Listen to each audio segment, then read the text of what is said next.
No one's going to have their teeth done while they're listening to We heard, what did we hear yesterday in the elevator? Da, da, da, la, la, la. Keep me hanging on. Keep me hanging on, yeah. Unreal. Anything something goes. like that. It's elevator music. You might hear a couple of cuts of Tin Machine in the elevator. I can't read. I listen with that music shooting up to the 13th floor. Yeah. I think our music is actually closer to if they didn't play music in the elevator and you just listened to the sound the elevator made. That would be more like Tin Machine. To each other as a live working band. Just to get excited with ourselves yet again, because we were so excited in the studio, and the couple of small club gigs that we did just on our nights off was so exhilarating that we want to keep that going. Although we want to go back in the studio, but we just want to keep the two things going. Actively work live, actively get in the studio and play live and record live. So, what's the scale of the tour? Europe and America, just a few gigs, and they're very small. Maybe 1,500 people, something like that. Mm-hmm. And how many stops? Do you know, or is that? I don't know at the moment. It grows at the time, you know. Yeah. So no chance of going to Japan Well, not necessarily. on this record? Within the next 18 months, I would imagine that.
Ask the girl Lucy at the deck.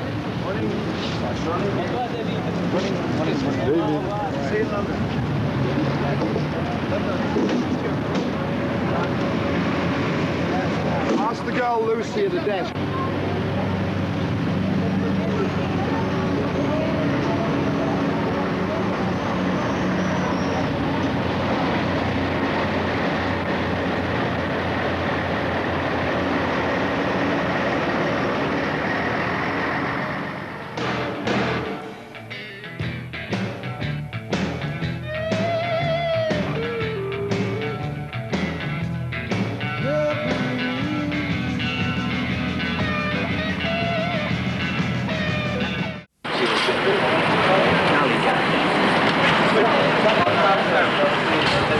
Rito's up. It's Captain Birdseye. Hello, Captain Birdseye. Hey, Captain Birdseye! No, Eric Peterson. Yeah. Nice, Eric.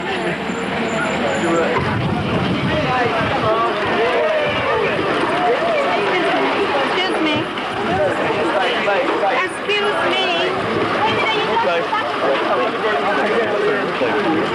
Excuse me. Excuse.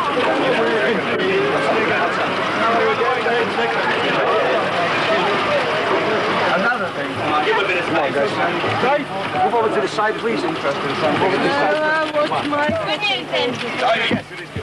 Davey! Great tour. Excuse me. Davey, good afternoon. Davey! Quick one! Davey, great tour. Thank you very much. Every day. That's nice. Thank you.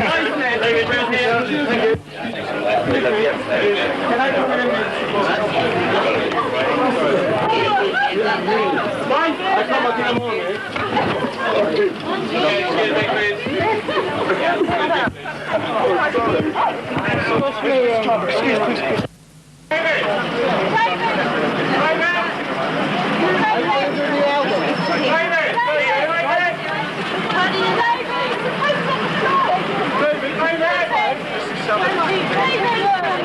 David!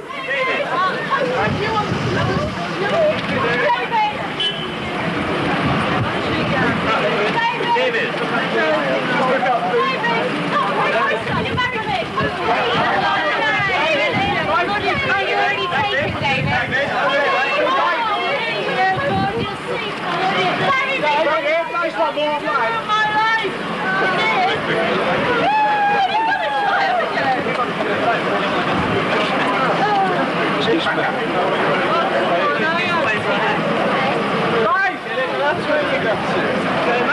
The beard's gone on it. Yeah? Yeah, brilliant. I've got him. Keep still, son. I'm keeping still. How's it going? Keeps moving out of the way.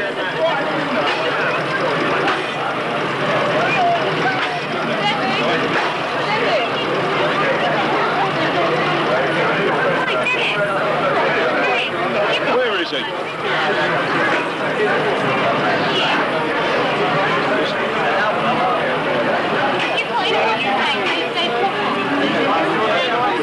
Hold it there, son. I'm holding it.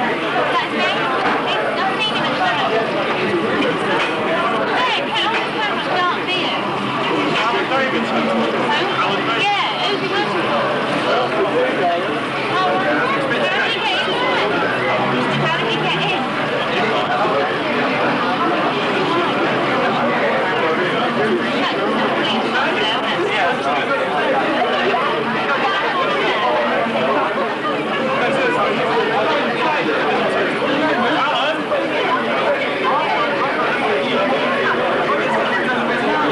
You alright, son? I'm fine. Come round this to the right a bit. Hold it. I've lost him again. There's too many people in front of him. Got him.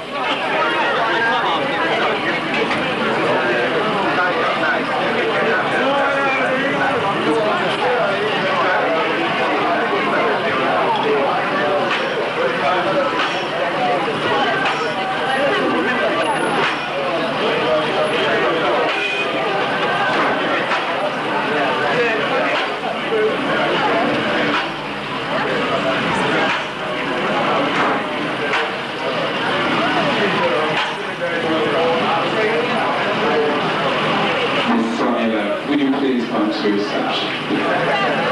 Bring the camera up to you.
Didn't get nothing there.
Other things in the MTV spotlight on Mr. David Bowie right now.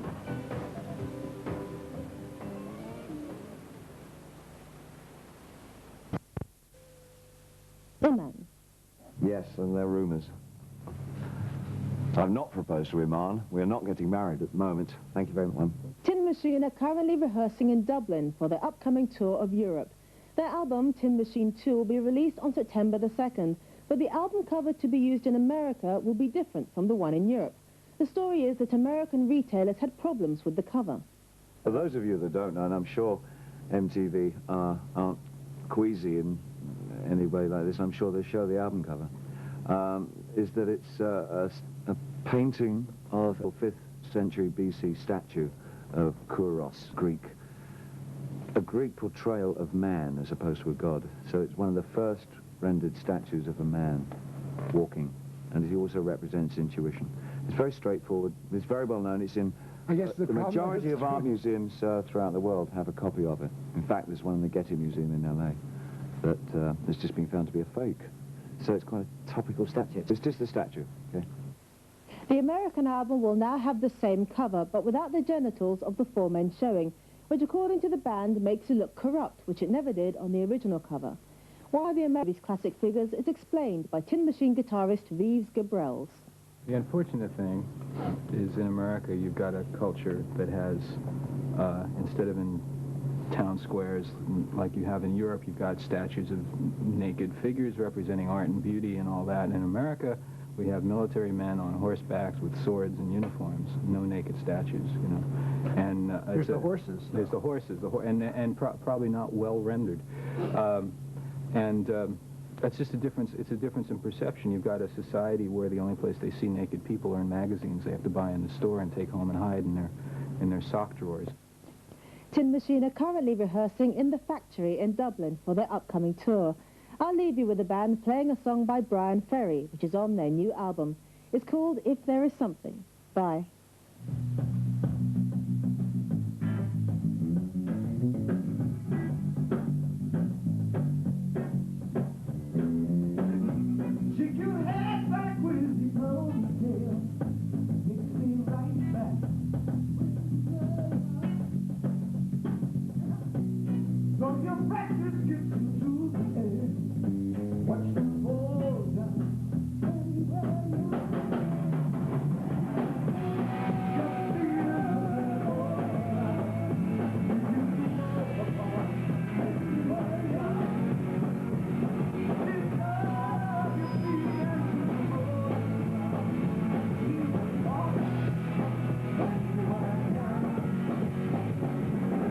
Friday hearing loss since attending Bowie's Sound and Vision show last summer at the Nassau Coliseum in Long Island.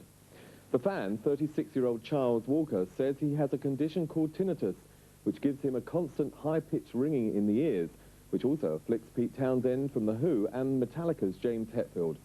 Walker is also suing the concert production company and the Nassau Coliseum itself. I have 24 hours a day, 365 days a year, constant ringing in my head. We're claiming that they improperly positioned the speakers and amplifiers, that they didn't properly set the decibel ratings so as to cause or to avoid causing damage. So all those planning to check Bowie and Tin Machine out when he starts his European tour in October, take note. British Music Awards. Although the main event takes place early on Friday morning, MTV News is in Los Angeles all week and will be keeping you up to date with all that's happening before the big day. For example, Kurt Loder bumped into Tin Machine and talked to them about a Roxy music influence, among other things. Right now we're in Tony Sale's backyard here with the members of Tin Machine and, of course, the gentleman who appears on their album cover, this Kouros. You guys do a really wild version of the Roxy Music song, If There Was Something. Whose idea was that? Mine, no. I get, well, by virtue of the fact that I was the only one that had any records around at the time. Had any idea? Yeah. Well, I had any idea what you do when you're exhausted. They just got in on a late-night flight and had been together working in the studio quite a few hours, and we got through Heaven's in Here. And after that, everybody was about done in. So to continue working, we got on a couple of other songs written by other people. One of them was Working Class Hero, and the other one was If There Was Something. First album. But we put it on the second one because we played it a couple of months ago. Actually, we started going on a riff that we used in the song. That's right, we decided just to use it for that song. Yeah. I would do anything for you. I would come all day. I would swim the ocean blue. I would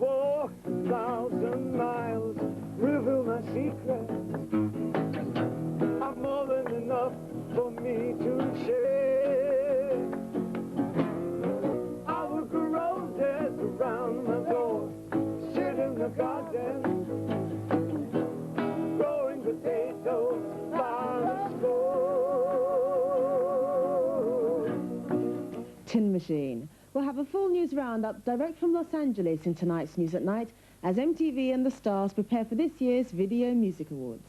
With David Bowie and the rest of Tin Machine, do you think they're a good band? I love them. Out there. You guys do a really wild version of the Roxy Music song, If There Was Something. Whose idea was that? I well, virtue of the fact that I was the only one that had any records around. The only one that had any idea? Yeah, well, I didn't have any idea what you do when you're exhausted. They just got